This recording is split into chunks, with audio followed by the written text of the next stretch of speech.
part of the Press Play Podcast Network. Look up in the sky, it's a bird, it's a plane, This is Jason J. Lewis, the voice of Superman on Justice League Action. This is Mark Wade, writer of Superman Birthright. You're listening to the Krypton Report.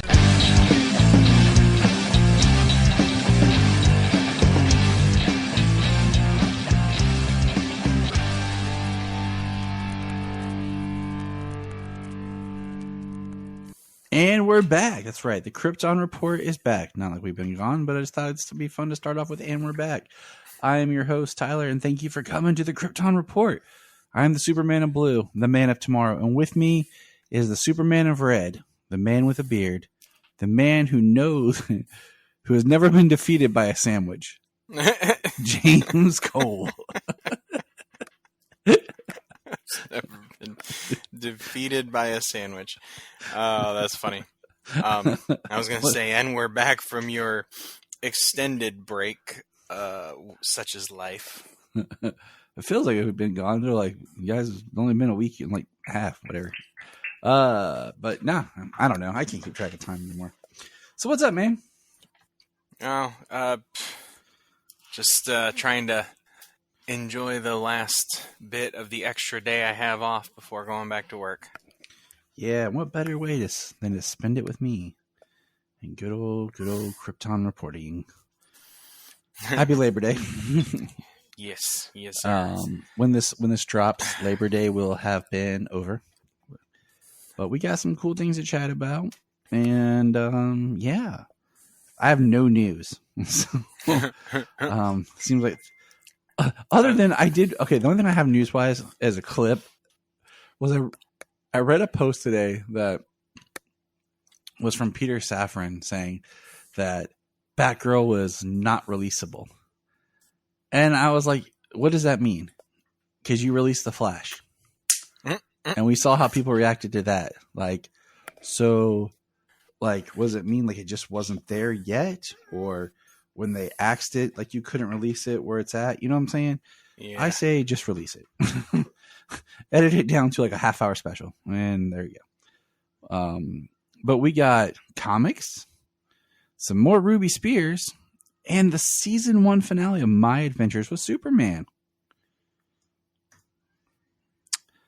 So I say we just get into it. Yes, sir. Alora's like, get into it, guys. So we're going to jump into... into... she really wants to join. She's going to make this difficult. So we're going to get into Season 1, Episode 10, My Adventures with Superman, entitled Hearts of the Fathers. Ooh. Starting out with the finale, huh? It's Thanksgiving, and Clark, Lois, and Jimmy are headed to the Kent farm to celebrate, but the holiday turns into a fight for survival as Task Force X, family, and Kryptonite collide. All right. So this is non-spoiler. This has just been a very well-crafted, tight show. Oh, yeah, definitely. Which is solid cool. Writing. Which is cool, but it's one of those things where we've had that it feels like where we get these shows and the writing is tight and stuff, but then it's like, but at the same time, it doesn't make it so you can just kind of go back and enjoy an episode like individually. It's like you can't just throw on one. Like, oh, just throw this on. You know? Yeah. Because you're like, oh, well, yeah, but this, I don't know. It's not like, some of the shows where, they're connected, but you could just throw on an episode and be cool to just chill and watch one. Like, this is like some serious, like, tight stuff going on. Yeah. It's definitely been built up over the entire season, this storyline. It was really great to kind of, like, finally spend time with the Kents present day. Yes, it was. I love Pa. I liked it was Thanksgiving because it kind of makes it that underlining theme of, all right, automatic rewatch every year because it's Thanksgiving. Pull up the holidays. We now have another super property for the holidays. So we're gonna jump over the spoiler wall and get going. You know, the episode starts with Clark having a nightmare, and he sees himself as the destroyer that we saw. You know, the evil Superman, which I'm very tired of. So please, let's just, you know, not continue that. And it's interesting because he wakes up, goes to the farm, and then he's kind of like I predicted back. Somehow we got Jimmy and Lois in the farm, but we're venturing into his Kryptonian connection because he's talking to Jor-El. But I love how they're arguing, Jor-El speaking Kryptonian and Clark speaking Earth, like English. And we see the translations of what he's saying in Kryptonian. And then he says, you know, my son in English. Yeah, I wonder, like, if I guess I would say program is learning. Yeah. I would say it is. If it's learning English, and the more he speaks to it.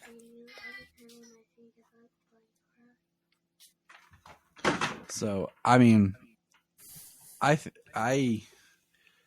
think the more Clark would interact with it, it would pick up English and like read his signature and everything. But that's like Clark's, you know, interaction there.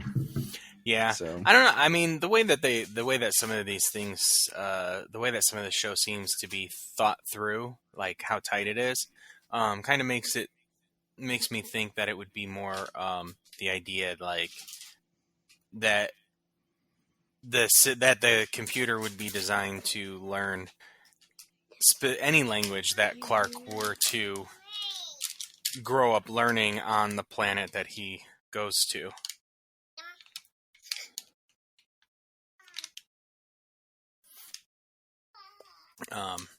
But yeah, this episode we get like a 0-day event happening again.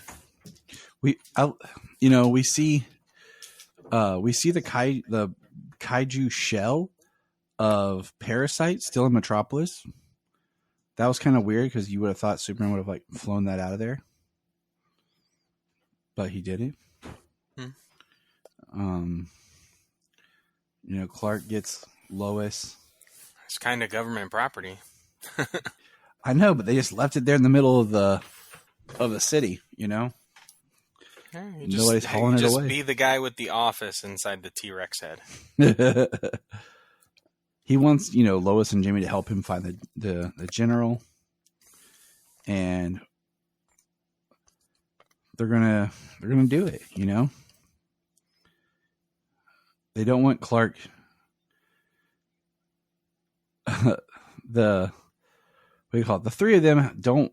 They haven't told Clark about the evil Superman thing yet, which is weird. But it's picking up where it left off. Yeah, and this is the episode where they are promoted from interns to reporters. Yep, they get desks. Superman saves the city by Lois Lane, Clark Kent, and Jimmy Olsen. And then Perry calls when they're getting ready to leave for Thanksgiving. Perry tells Jimmy that he needs to speak with Jimmy.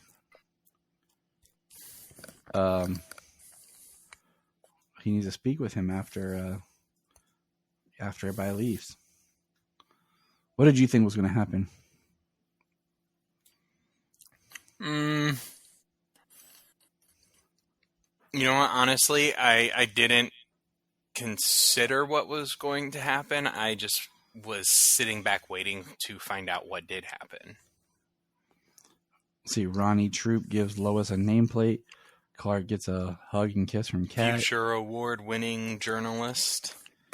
Jimmy gets a stuffed wolf from Lombard.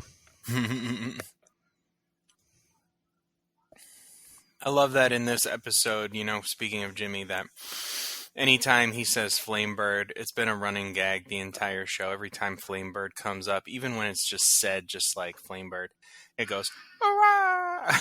It does a squawk in the background. The every single time. the best line though is at the end when he's like, "Oh yeah," when they're all finally sitting down to dinner. Yeah. And- James, didn't you have something to tell us? And like Clark heated the turkey up with his heat vision, so he's sitting there in his super suit, which is awesome. Yeah. And then Jimmy just nonchalantly is like, "Oh yeah, by the way, the Daily Planet bought Flamebird for $5.6 million. I'm super rich. Pass the games." Hurrah! Yeah, the way he delivered that so nonchalantly at that time. I thought it was really cool how they did, because Jimmy is rich in the comics, inheritance Yeah. from his parents and stuff like that. There was even a point, I don't know if he still does, he might still own the Daily Planet. It's so interesting just because I was like, just like he just says, like you said, it was so nonchalant, like, yeah, I'm super rich now. That's cool. Yeah, right? And they're like, what? But you know, I love seeing Mom and Pa together, and you know that they're old but not super old. Mm-hmm. Yeah, and Ma trying to defend Clark to Lois's dad. Told you, the general shows up, and it's Sam Lane. It's and Sam Clark. Lane. Pa's all about the turkey zone. Don't tell anyone, James, but this turkey is refusing to come to temp. I love the part. I though, laughed when- hysterically both times I watched that. I just love the moment between Ma and Lois where she's thanking her, and how Clark just kept his distance from people once he found out, but now he has you with him. Yeah, It's that was that's really good. It really makes a reason for like Clark having that concern, not just his parents be like, well, you have to stay back, you have to stay home, you have to stay away. He had that concern of like, nope, like it was worried for everybody else. Clark peeling potatoes. Her dad shows up.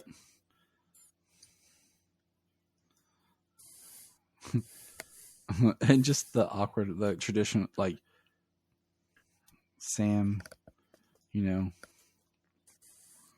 Sam's questions to Clark, like, have I ever met you before? Have I seen you before? Do you always wear glasses?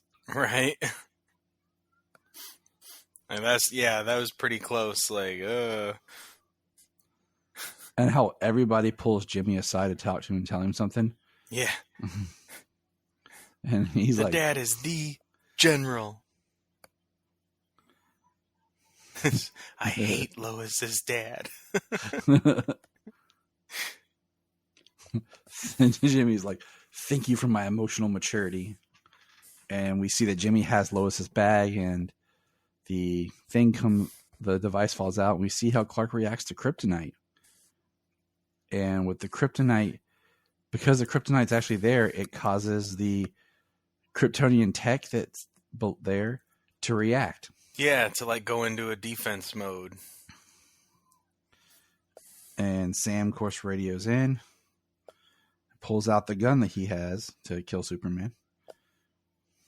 And it starts shooting off tons of drone pods all over the Kent farm.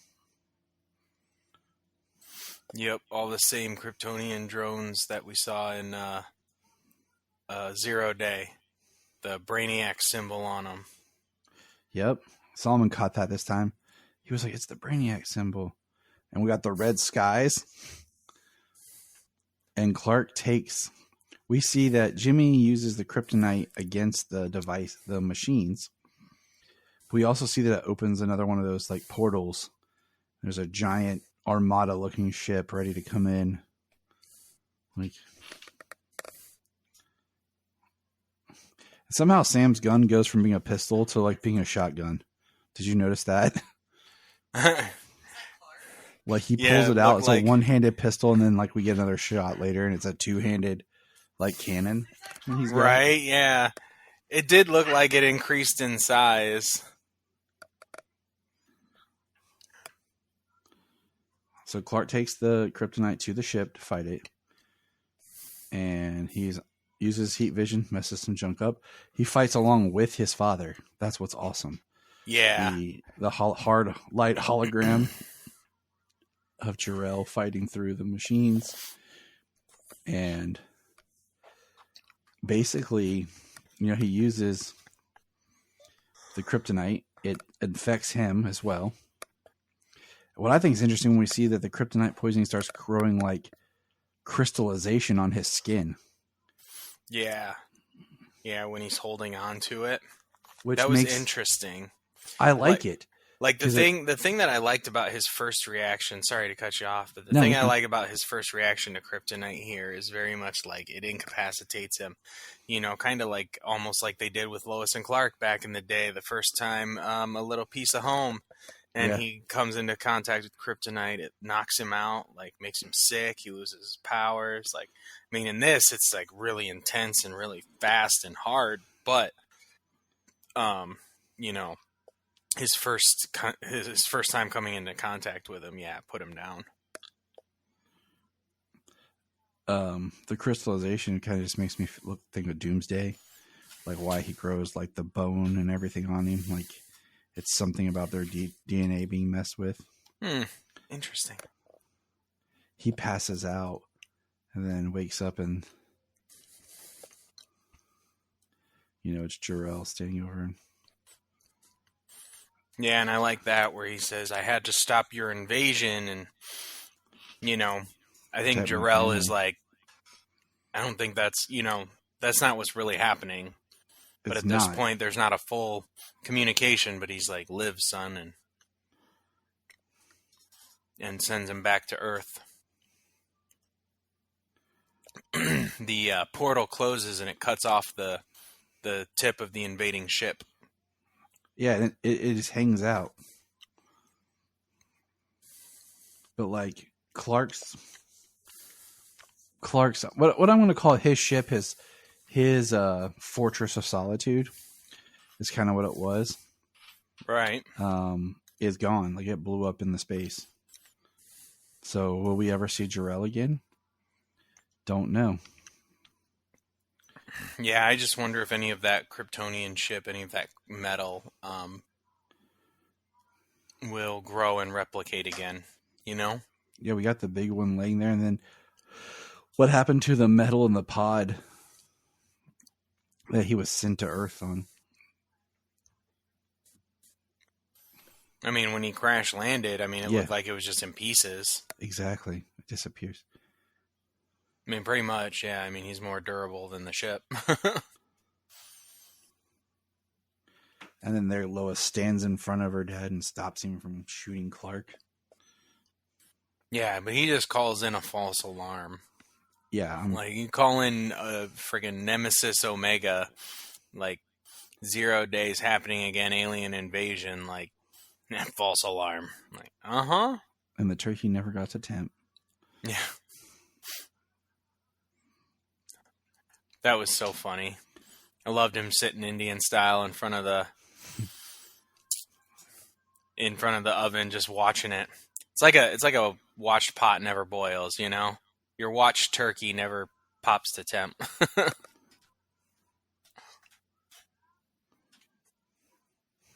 It's awesome. Stamps, please. Yeah. I'm just going to randomly say that at dinner this Thanksgiving, just to see if anybody's like, what? But then we get like a post-credit scene, and we kind of see the other side of the portal, the ship that got cut in half exploding, and we see Brainiac. What we only get from the subtitles. Yeah, it says Brainiac. Yeah. And there's a planet that's being destroyed. A planet in rebellion. And then we have Kylo Ren here. I mean, very much so. And says, they will kneel. And it's very much like, it's very interesting because it's not the same looking person that we had seen kind of leading the charge before.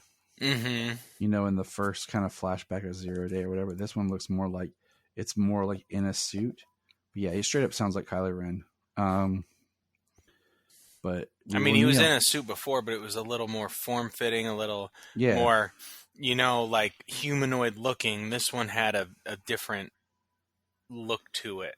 So we have Brainiac teamed up with General Zod. It kind of seems that way. I mean, the They Will Kneel is kind of definitely a precursor to one person. Nah. Everyone likes to kneel, you know? Everyone says kneel. Kneel! I say it all the time. I say, hey, James, kneel. You know? You're like, what? I mean, it doesn't work, but you still say it.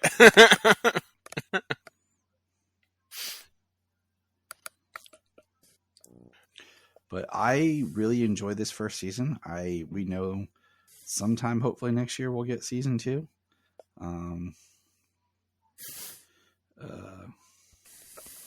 So I don't know, you know, like I want it sooner than later, but that's just because it was so good. And, you know, if it's just going to be 20 episodes total, that's cool, but kind of sucks too, just because I would like an ongoing series, you know? Yeah, it's a very good Superman show. It's a very good Superman, very wholesome character.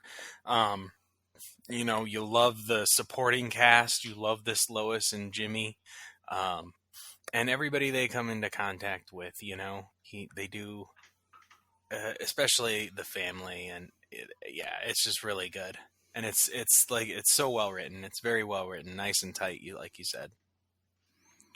And yeah, so some of our predictions came true. But some of them didn't. Like it feels like it's a nice little cliffhanger. I wonder when season 2 starts if it'll just pick up right where this ends, or if there'll be like a time jump or something, or it'll be Christmas. That'd be awesome. The first episode's Christmas. Yeah, that would be awesome. So a little bit of a time jump and another holiday episode to add to our holiday rounds. But I really enjoyed it. I rank it high. Kids enjoyed it. We watched it. Right, we got up and made sure we watched it before they left for school. So we had breakfast and they went off to school. So sounds like a good way to lead off your Friday. It was awesome.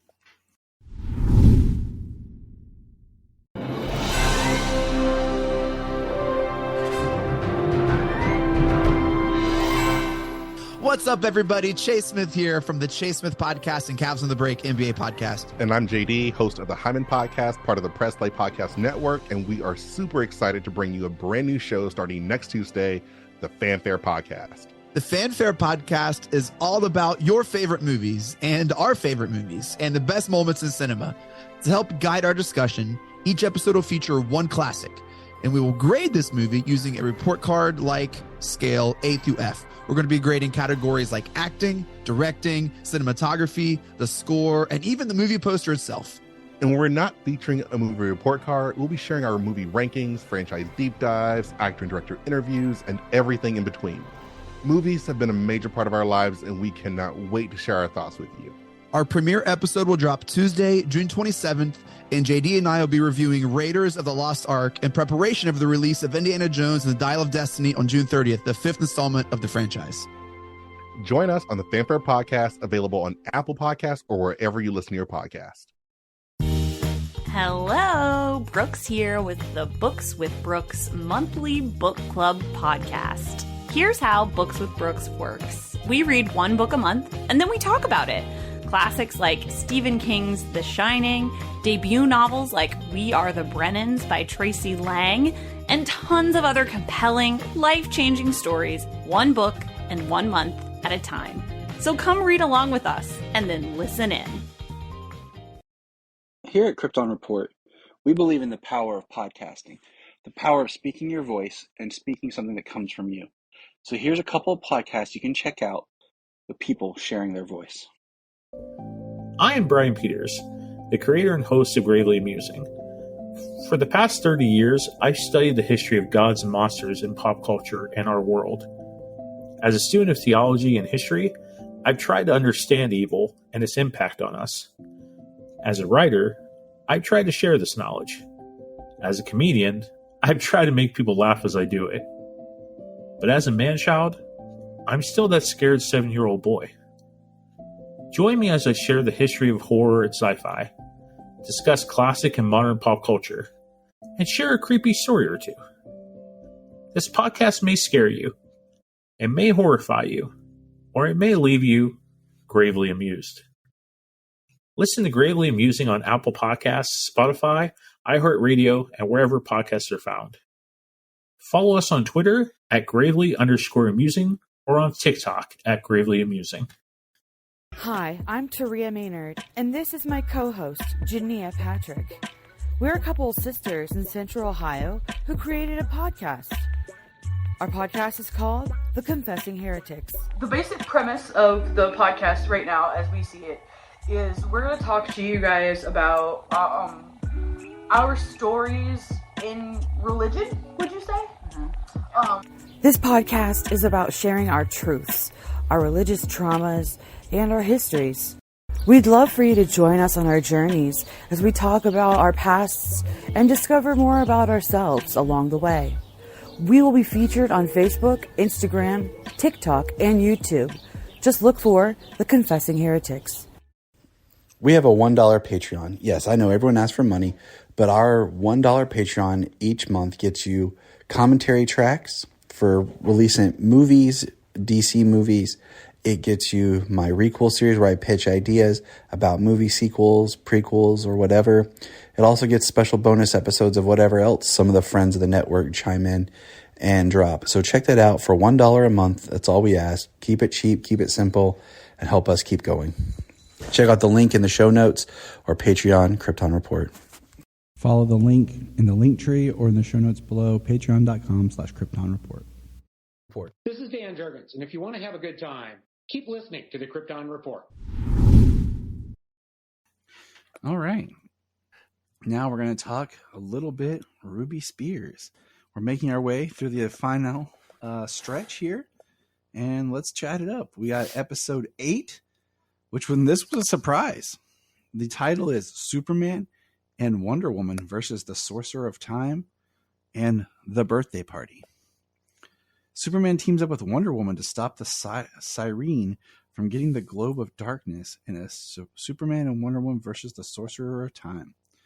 And then an unexpected surprise disrupts Clark's birthday party in the Birthday Party. Mm-hmm. James, what did you think of this episode? James. Yeah, it was cool. It was cool to see Wonder Woman in there. They didn't do like this big thing that magic hurt Superman. It wasn't a big part of the episode or anything, which is easy to lean into, especially dealing with anybody like somebody who would Wonder Woman would be fighting. Yeah, they usually do have some sort of magical ties. But it was fairly well done. I definitely remember them using the bracers to reflect his heat vision at one point. It was just cool to see Wonder Woman. Like, it felt so random and weird. Like, we should team up more. We make a good team. Thank you. I mean, she straight up was Wonder Woman. Looked good,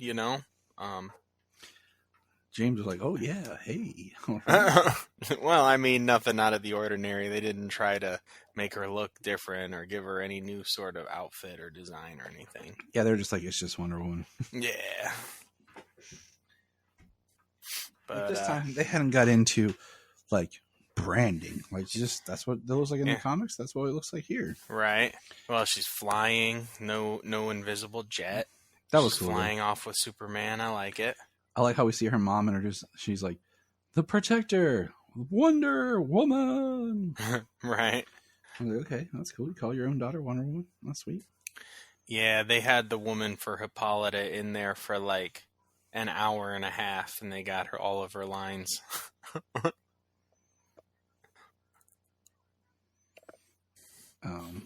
So that old cartoon voiceover delivery. Yep. All right. Then the birthday party. Clark has a birthday party. He's starting to age up. And Lana shows up, and some of the other boys aren't happy that Lana's showing up. I thought it was just funny where Clark's like, Ma, let's get the barbecue. She's like, I'll be in the house, kids. And she's like, I better get to that barbecue. Right. And it was kind of like, maybe we should be at the barbecue. Are you just going to let kids run around by themselves? What kind of parent are you, Ma Kent? Right. With an open flame out there at that grill. And all the kids start busting, getting into hose, and getting wet. The Clark x-raying all of his presents. I was like, and that's why they had to start wrapping them in lead foil. You mean Santa? Yes, Santa wrapped them in lead foil for Clark, so he couldn't see them. I'm turning on the tree. Dad, that's my job. And then he uses his heat vision to get the barbecue going, get the charcoals lit. Yeah, his mom ain't doing nothing. He was like, hey, hungry. So it was cool. The next episode, episode 9, Bone Chill and the Driver's License, probably my favorite episode of this so far.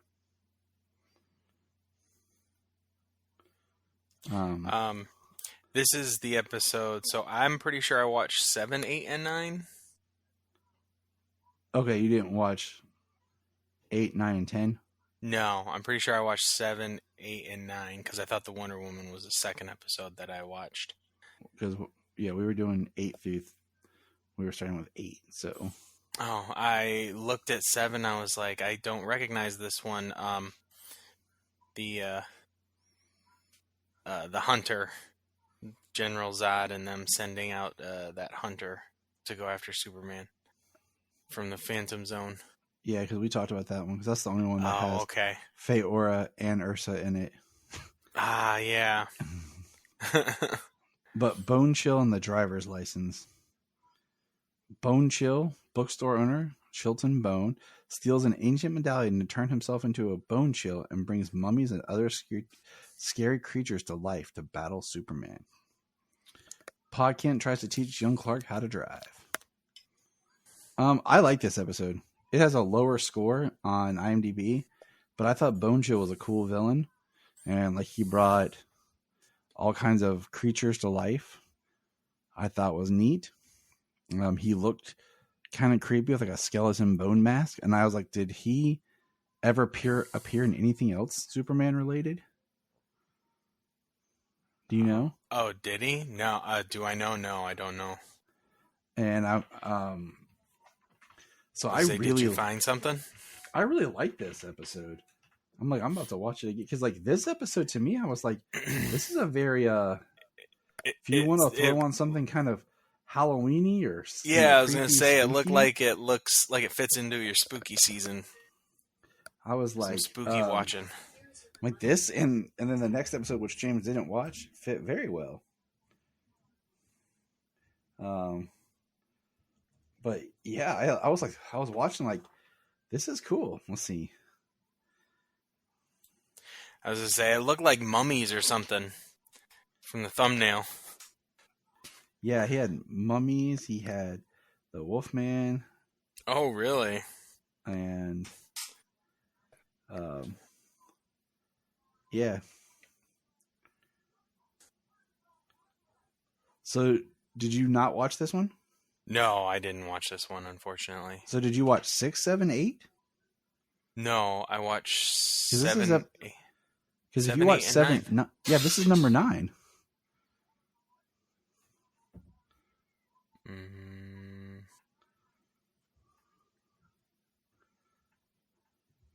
Okay. It doesn't. No, I remember the bone. The book dealer.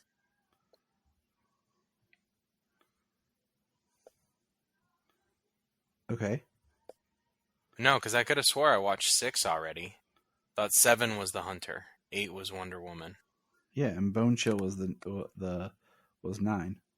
Yeah, that's the one. That's the one. The last one I watched, and the baby freaking was being a handful on this episode. Gotcha. The baby. Yeah, Allura was being something else at the moment. Sweet child of yours. Oh, she's about to turn 2, so she's right at that age where everything is just pull it out and drop it on the floor. Yeah. Kids, man. Did you get to see any of the part where Pa was teaching young Clark how to drive? No, I came back and I was like, I missed the end. Those have been the funnest part of most of these episodes. It was great because he was like, I think I'm gonna start with that one when I go to watch it next. Because I literally laughed out loud. Like, I haven't laughed out loud on a lot, but when Pa's like teaching him how to drive and Clark's ready to go, and they're like, "You got to go to the DMV," and he goes and they're like, "Okay, can I get my license?" You gotta go wait in that line. So he waits in the line, and then they're like, "Okay, now you have to take the written test," and like he does like super fast, and the teacher's like, "Did you take that speed reading class?" He's like, "Oh, I've just been studying." And then they're like, "You have to." He's like, "Now do I get the test for my driver's license?" No, you have to now go stand over there and do a vision test. So he goes over there.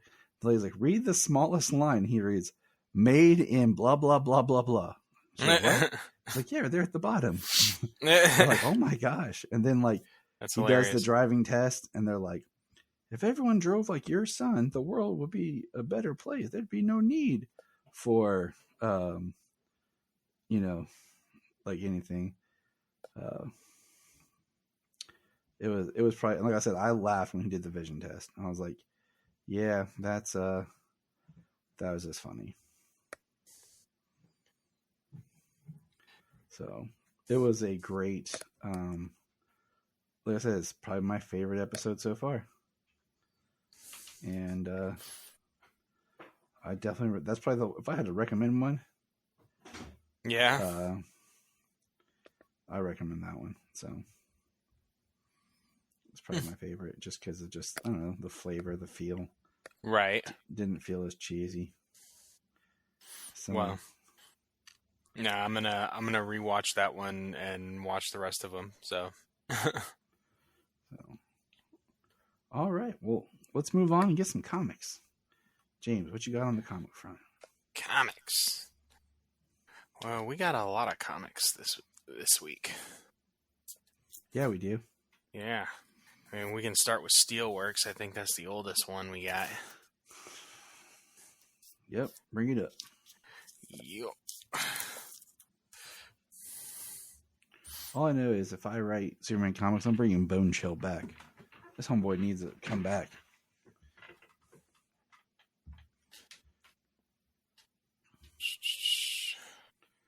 No, we went. Hold on. It's number 3. Where's number? Did number 4 just come out? I don't think so. Oh, I thought we went over number 3 because it was. Then we It did. had. Yeah, it had We did. Superwoman in the back. Yeah. Okay. This is how much me and James have not talked.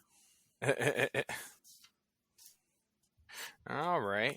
Well, we can start with Action Comics Terror.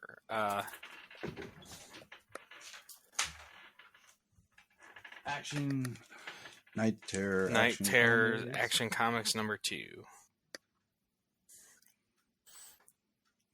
All right, let's do it. Because I have to go back to my history in my app real quick to be able to get to World's Finest there. But we open back up with Power Girl, and she is stuck in this simulation, which from the beginning she knows is not real. So she just keeps she keeps escaping over and over and over again. She even says that she stops counting at 547 attempts. This is just crazy. Yeah, just trying to escape. And she destroys the power source.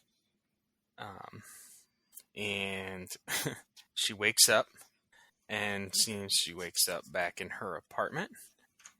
and she wakes up Omen, who she's been staying with, the redhead that that she's been working with with her psychic powers. Yep.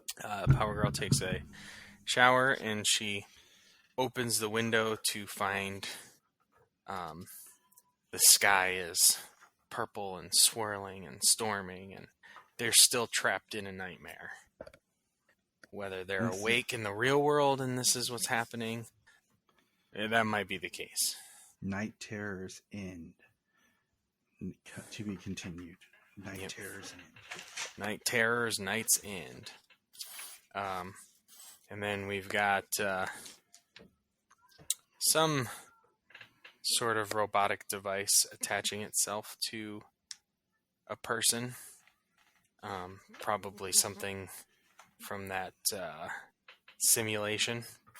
And it attaches itself to a guy, and he is searching for Power Girl.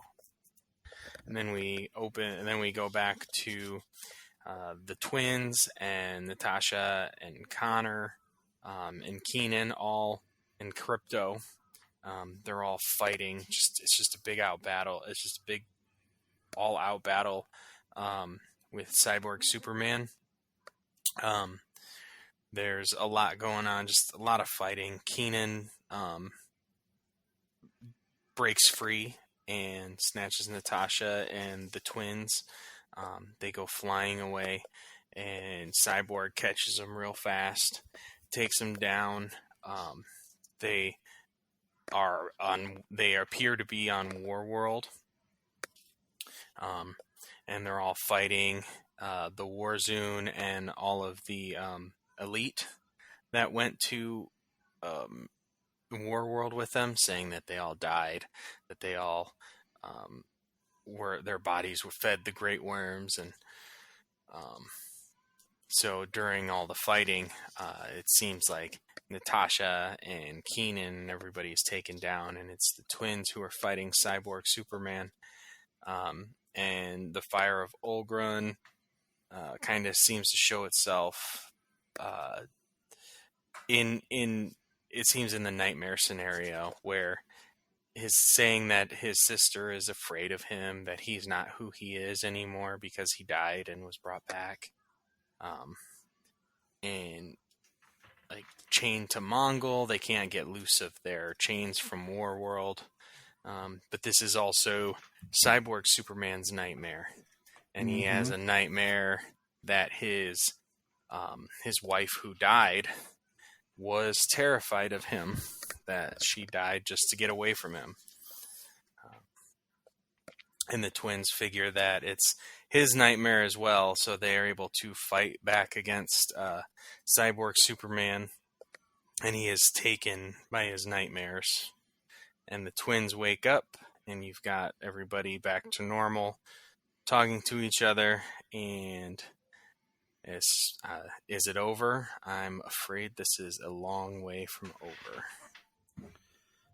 We got Nightmare Continues and Night Terrors, Night's End, and next month face off with Blue Earth in Action Comics 1057. Humans against aliens once again.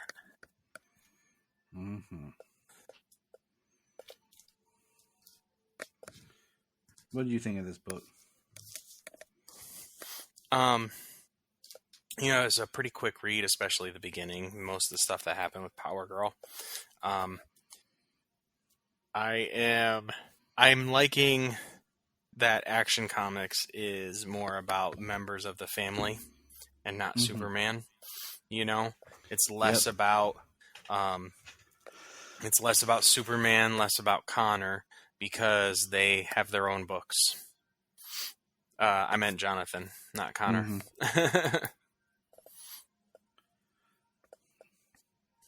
So, yeah. The art in the second issue was really good. Or the second part. Even the first part was really dang good, too.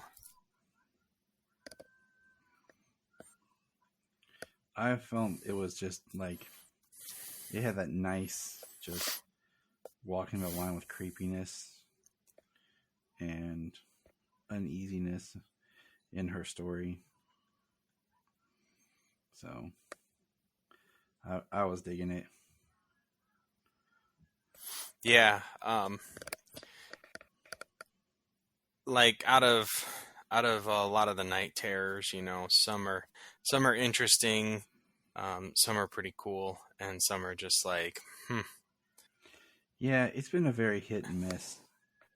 Well, what kind? It's interesting when you get to see some of the twisted nightmares. Not like twisted as like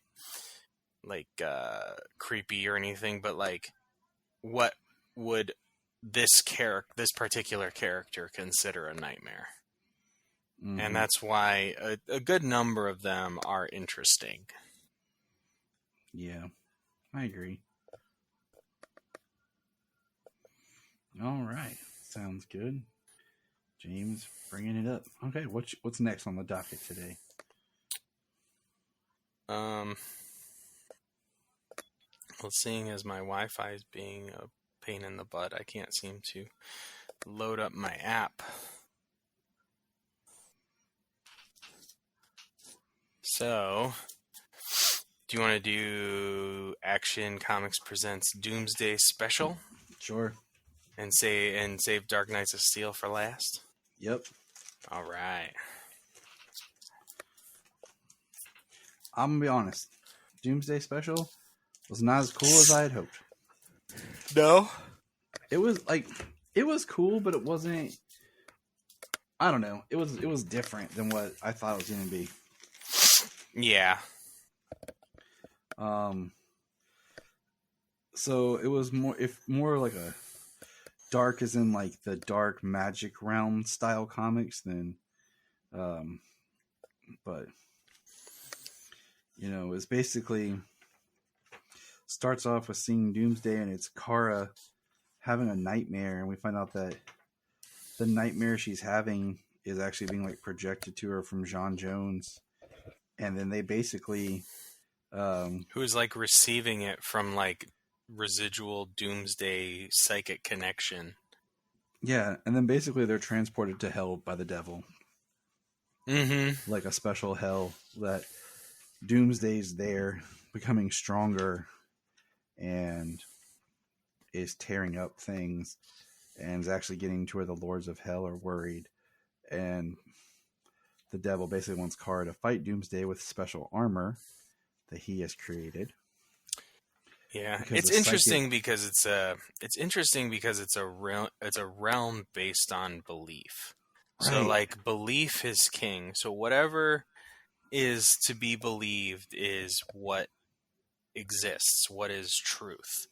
So, like Doomsday just being this unstoppable terror even against like these demons and stuff are making the demons and the tortured souls in hell believe that he is like gonna be the king of hell, like he's gonna take the place of the devil. Yep. And then I expected Sam and Dean to show up, but it didn't happen. I was all like, dang it, no Winchesters.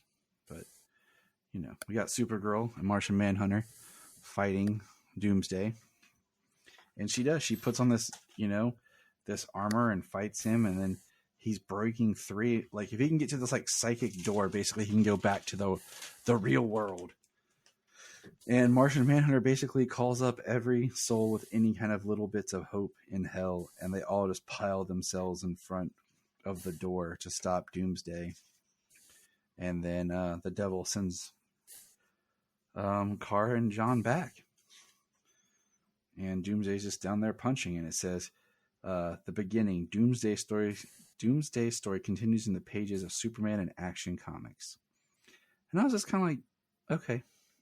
I'm like, once again, like, are we diluting Doomsday? Like, but I don't know, because then, James, you want to talk about this backup we got? Actually, yeah, I thought this backup was actually kind of cool. This backup was bizarre as heck. It was, and I need to go back and check on like this character. Blood Wand, a Superman for Hell. Yeah, was it Bloodwind? I can't tell. It looks like Blood Wand, but it might be Bloodwind. I don't know.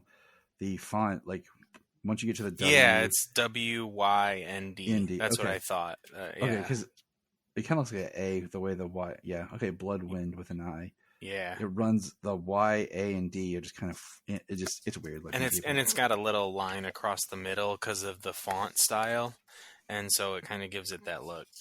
But he is this character is the guy who sacrificed himself to kill Doomsday back in, it says Lazarus Planet. I thought I read all the Lazarus Planet stuff, but I might have missed this. I'm not sure if that was Lazarus Planet stuff or if that was the Doomsday, the other Doomsday special or something. I thought I can't remember where that character had put Doomsday down. It says Lazarus Planet. Mm-hmm. Got to go with the editor's notes on this, but so he's in hell, and he says that he is in the fifth circle of hell, Wrath, and a demon is there attacking him, trying to say that he will be his torturer if he doesn't have one already, and Doomsday is permeating the world. This is actually the second time we've seen these Doomsday dogs now. The one time being in that Brainiac's at the end with Brainiac of the Superman annual. So it's interesting to see these in different areas like this. But Doomsday dogs being a thing. But he's running away from them, and he passes through what the demon tells him is a membrane to the next circle of hell. And he takes him down to the next circle of hell. And he says, there was another. When I died, there was another present, another I connected to who sought to save me. I think I brought some of him here too, along with Doomsday. They changed me, both of them, because the demon says that he brought Doomsday with him to hell. The Martian Manhunter is a shapeshifter. He's worn different forms in different times. And then he transforms, and he's wearing this white suit with this black and red gothic cape with like a red gemstone in his chest and chains around his wrists. It's the chains kind of gave me a little bit of Spawn vibes, especially from the hell. Yes. With the red eyes. And he takes down the demon, and he puts the dog, he takes the dogs down, and he says they're following him now. After he beats the demon and he takes the dogs, he frees all the people from hell that they won't be tortured for now. He says, run, free others.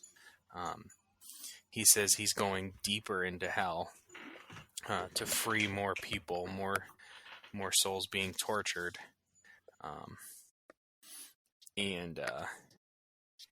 He said, and when he lands, he disguises who he is because he can kind of do some shape shifting, and it repeats itself. I walk and wait for the next idiot demon to take me down to the next one. So he's using the demons to take him down to the next layer. And it's like the hell next was circle never of hell. supposed to have its own Superman. I found his story more interesting than the Doomsday stuff. I did find it, I definitely did find it more interesting. I wonder what it's kind of cool to see a Superman in a magical realm.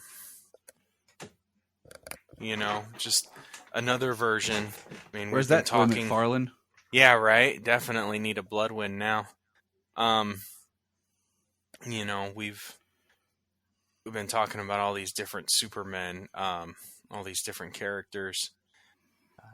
So we've had different Supermen from different Earths. So now it's kind of cool to see something from different realm, where the laws of reality are different. It's true. All right, what's next here? We got Dark Knights of Steel number 12. Did you do World's Finest or? I did read it, but I can't. I mean, you can go through it if you can bring it up. I can't. My Wi-Fi is being a pain in the butt today. It's been messed up all day since this morning. I've reset the router. I don't know why it's working for this, but Have not, you done not going to 18 yet? complain. Have you done 18 yet? Have you done World's Finest 18 yet? I thought it was 17. So we're just gonna we're gonna wait and do 17 and 18 together because Okay. talk about 18. If 18 came, it just dropped, and I haven't. I don't read think it it's yet. dropped. Yeah, I actually bought that one. Oh, okay. Because it was the Mark Waid's big one with the first meetup of Superman and Batman. Oh, I was gonna say, is this the first cover or something in the first arc of the Kingdom Come world? It's right before Kingdom Come. Oh, okay. So I was like, this is cool. I'm getting back into this book. This Dan Morris art's just beautiful. So I've definitely been into reading it as it's been coming out on the app for sure. all right. So let's do this. Dark Knights of Steel. Dark Knights of Steel, number 12. It's taken a little over a year, but here we are. I know, right? So, the big conclusion of what I'm going to guess is just going to be Dark Knights of Steel year one. Considering I'm thinking that's the plan. 'Cause I'm completely okay with this to continue.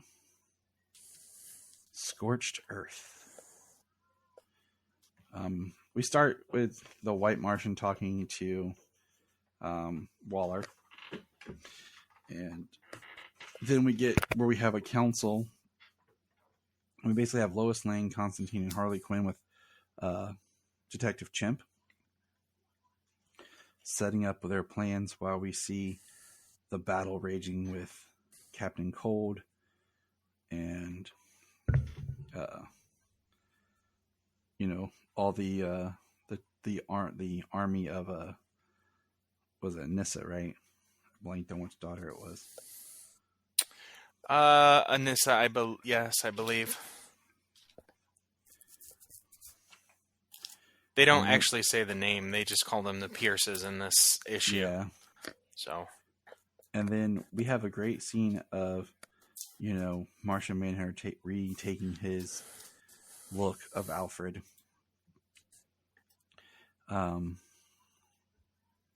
Bruce says, I don't know what to call you. And he says, Bruce, I have been Alfred for decades. I would like to continue being him, but not if you feel deceived. He said, be who you need to be.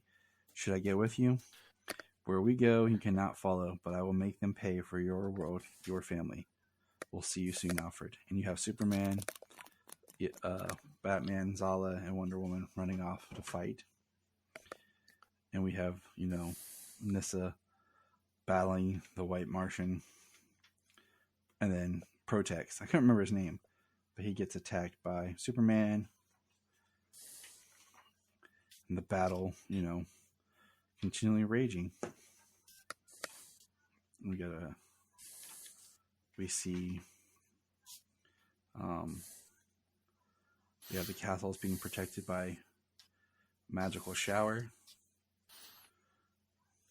Yeah, so the plan the counselors, the council members of the three kingdoms, Harley Quinn, Lois, and Constantine, along with Detective Chimp, come up with a plan to take out all the White Martians. Protex and all his White Martians. And basically they throw a bomb of fire but Batman, Superman, and Wonder Woman are protected, and it just burns the White Martians. Yeah, they caused the volcano that they actually saved the kingdom from when they arrived on Earth. They caused the volcano to erupt, and then they lit themselves on fire with oil. Badass. Yeah. While the kingdom was protected by the rainstorms from Jefferson's son. So it's they literally scorch the air and send fireballs around the They sent White fire Martians to the rain. Watched it burn. All that stuff Adele says. And it's awesome. Yeah, it's pretty sweet. Wonder Woman had asked who killed her mother, and she singled him out. She hunted him down and killed him. Like, she decapitated him, cut him off at the jaw. Yep. Why? It was pretty brutal. Because she's Wonder Woman. Yep. We don't play that. And then Queen Lara shows up with the Phantom Zone projector, and sends all the rest of the White Martians into the Phantom Zone. Then we've got Waller and Deadshot entering the castle, passing Alfred. And that's pretty hardcore, not gonna lie. Yeah. He finds out from Deadshot's mind what their plan was, how they were in league with Protex, and he touches Waller, and due to the magical protection she has on her, it lights him on fire. And Bruce heard the cry in his mind, and he takes off and flies, and the Bat Prince flew, and he gets there to see Alfred burn. Yep. And then Waller turns immediately and kills Deadshot, calling him a traitor and apologizing to Bruce. And a week later, they sign a treaty that forms the kingdoms into a league. A league, James. A league. The League. And basically, Clark's smitten with Lois. He offers Batman the right to rule, but Batman's going to go off and do his own thing because that's what Bruce does. Because, of course, Bruce has to be the lone main character of everything. And we learn about I'm looking for the direct quote. Hold on.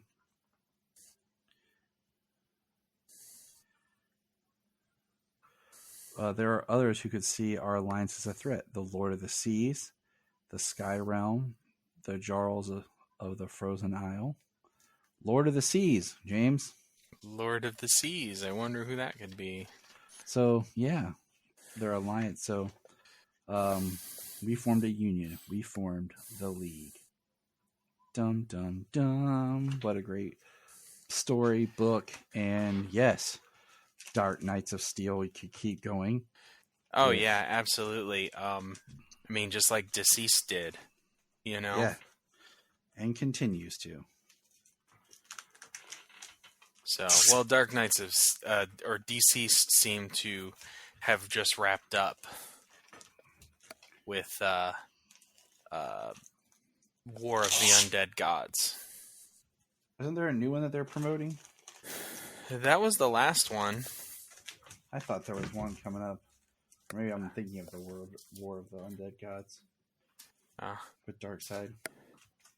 Yeah, Darkseid was in that one.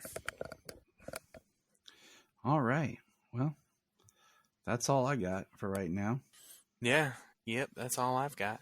Some comics, some Ruby Spears we get through. And sadly, with my Adventures of Superman, that's what I said, we're going to start digging into more comics, and we'll pick up something. We're going to finish Ruby Spears, and then we'll find some other show to kind of keep going. I wanted to do Superboy 3, but it's not on Tubi.